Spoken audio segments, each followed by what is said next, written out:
I was up late last night watching this impeachment, and then, like 2 minutes after I went to bed, we had an earthquake. And then an hour later, my daughter woke up with growing pains. And then 2 hours later, she woke up again to tell us, I feel like I'm going to throw up, which is how I felt watching the impeachment trial. So it kind of came full circle. Neither of us threw up, fortunately. The earthquake wasn't a big earthquake, but we definitely felt it. And I still, even though it wasn't a big deal, I still got a glass of water out of the toilet just to prepare myself for the next time. You know, the first thing I do now when there's an earthquake, I get my phone, I go on Twitter. Why, I don't know. Because I just look at it, and there's a bunch of people going, earthquake, and I'm like, yeah.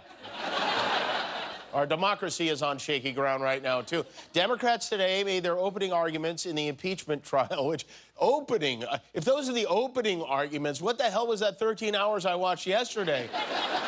The Senate pulled an all-nighter last night. They didn't finish until 2 a.m. because they cannot agree on anything. So late last night, someone had an idea to get some agreement going. Chuck Schumer, the House Minority Leader, asked for a vote that would give John Roberts, the Chief Justice of the Supreme Court, the power to decide who would get subpoenaed and who wouldn't. And all the Republicans voted no on that. They won't even allow the conservative head of the Supreme Court, who was appointed by a Republican president, make decisions because they don't want to hear what Trump did. They just want to let him off with their eyes closed and their fingers in their ears. So the Democrats chose the president's favorite, Adam Schiff, to kick things off today. Schiff spoke for 2.5 hours and made a very persuasive case. He had visual aids and everything. It was a real abusive PowerPoint presentation.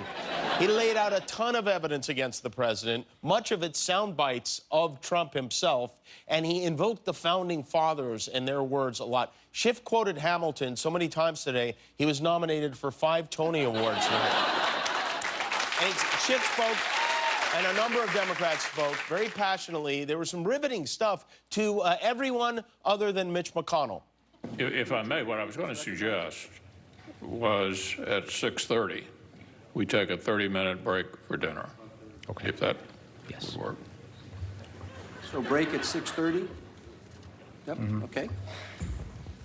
What I was going to suggest was a break for dinner at 6:30 for about 30 minutes. That work? Right. Yeah. Will somebody get Grandpa to Golden Corral already? He allowed more time for dinner than witnesses at this trial. Some of the senators are said to be having trouble staying awake, but since cameras are controlled by the Senate, we don't get to see that. We have to rely on a courtroom sketch artist to show us what is going on off stage. This is a sketch of, surreal. This is of Senator Jim Risch of Idaho. By the way, where's that My Pillow lunatic when the Republicans actually need him? A spokesman for Senator Risch said he wasn't sleeping, he was just listening closely, which is exactly what my grandmother used to say when she was sleeping. But if he did nod off, I don't blame him. Democrats have a clear strategy in place. They believe that if they talk for long enough, Mitch McConnell will eventually die of old age, and they'll have a shot at a real trial, which this is not.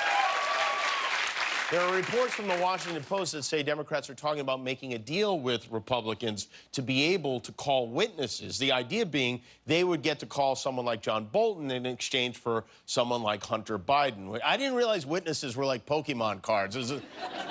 I'll give you a Charizard for Lev Parnas. But at one point last night, Justice Roberts had to admonish both sides for what he called some kind of ungentlemanly behavior. It was tense, but there were light moments, too, including this very funny one-liner from White House counsel Pat Cipollone.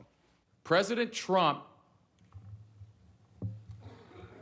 is a man of his word.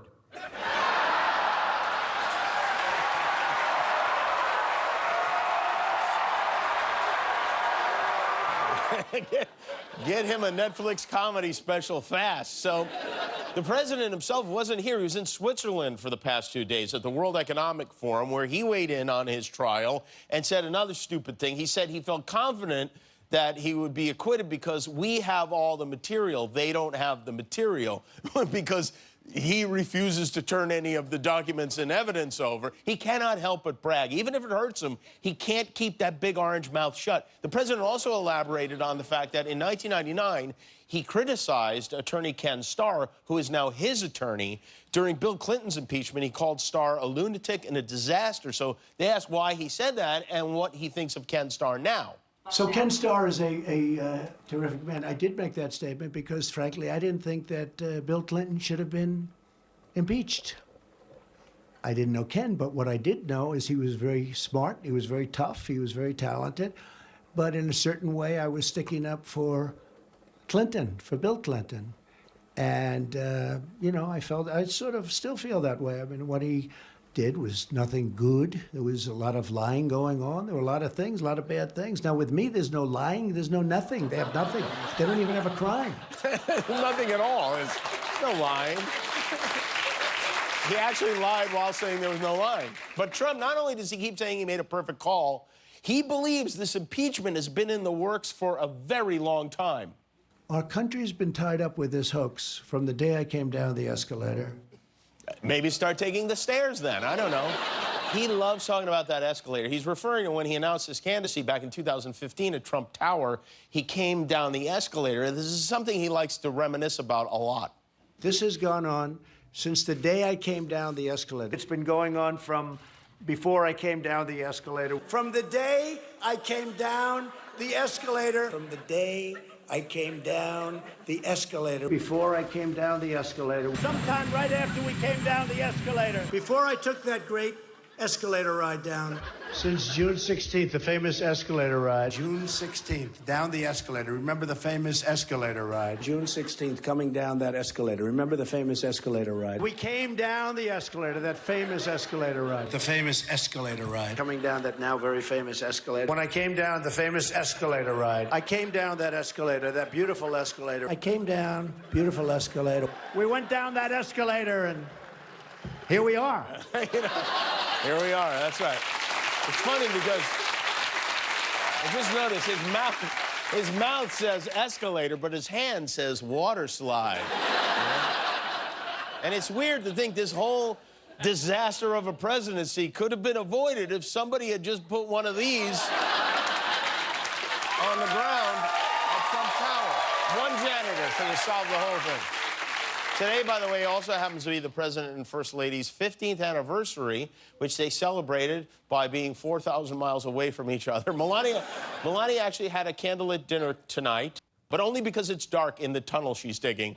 And this kind of tells you all you need to know. Donald Trump today set his his personal record for most tweets in a day since he became president. He tweeted more than 140 times today. Not one of those times was about his anniversary. But he did promote Ted Cruz's new podcast, so that was important. You know what? He's not really a social media kind of guy. That wasn't the best story of the day, though. This is who I would love to see the Senate call as a witness. Maybe the most ridiculous character in this Ukraine soap opera, of many ridiculous characters yet, is a politician named Robert Hyde. He's a big Trump supporter. He's running for Congress in Connecticut. He was on the other end of some very suspicious text messages with Rudy Giuliani's dirt digger, Lev Parnas. The texts indicate that he was having the now former U.S. ambassador to Ukraine, the one Trump got rid of, followed. So Hyde was on CNN last night, presumably to explain this to Chris Cuomo, but that is not exactly how it played out. The decision to start being involved with him about what was going on with the then U.S. ambassador to Ukraine. Correct. How did that happen? Well, first off, I'd like to say I brought you a gift, a Hyde for Congress phone pop-up. Appreciate it. Blue. Thank you. I brought a blue one for you. I like it. Thank you. Absolutely. Help me understand. Number two is, this is my third interview ever, first time live on TV. I just want the public to know that. I just brought notes just because. Take your notes. I mean, if you notice, I'm not sweating like Lev. I've been here all night. You called me last night while I was in bed. I agreed to it this morning. Appreciate it. I apologize to Eric Bowling, my man. I was supposed to do him first. Hopefully he lets me back on someday. I brought notes from the Crown Plaza, not the Ritz, like Lev. You guys put me in the Crown. So I just made these notes pretty much in the bathroom. Well, this is off to a rollicking start, and it only got better from there. But I want to thank you and CNN for this opportunity. I want to thank President Trump and the U.S. military for providing us the blanket of freedom to do this show. I want to congratulate Derek Jeter. That was huge. In the Hall of Fame. Absolutely. All right, but hold on. Hold on. I'm almost finished, Chris. Right. Please, Trace Apparel for making me look good. Mr. Hyde. Hold on. I'm almost done. And honestly, I would like to apologize on behalf of Republicans and myself for the name calling that happened with you and your daughter at that bar with that guy that, you know. Don't worry about it. So I would like to say that I never have called you those names. I don't see it in you. It's like every word is like the world's most embarrassing best man speech. And poor Chris Cuomo, he had to work very hard to get to the reason this guy was there, which was to talk about Lev Parnas. Here's what I'm doing. Ready? Okay, so how much time do we have? Not So long. Parnas is a con artist. Let me tell you something. This is when I really miss Chris Farley the most, at times like this right there. And then, after eating up a good chunk of time saying nothing, Robert Hyde had the temerity to ask for more time. I'm just asking you some questions about facts, and I appreciate you giving me the information. Yeah, I do. Can we have a few more minutes? No, I gotta go. I gotta go to break. I would like, we got like. Let me do this. Let me largest go to break. tax cuts. I'll talk to you after. 7 you don't million have to jobs. make a case for the president. This is about the impeachment. He'll make the case for him. But where's the bribery? Where's Talk to you the break. treason? That Read the is transcript. That's the case for the senators to make. I got them right Oh, here. read the I'll talk to you- transcript. I'll talk to you about it in the Black break. and white, like Michael Jackson I hear it in you. from the grave. Chris Cuomo's like, no, beat it like Michael Jackson. So there you go, our next Republican nominee for president right there. Hi, I'm Jimmy Kimmel. Give back this holiday season. Buy my new book, The Serious Goose. I wrote it and drew it. All the money I make goes to children's hospitals across the country. And if you don't support that, you are a monster.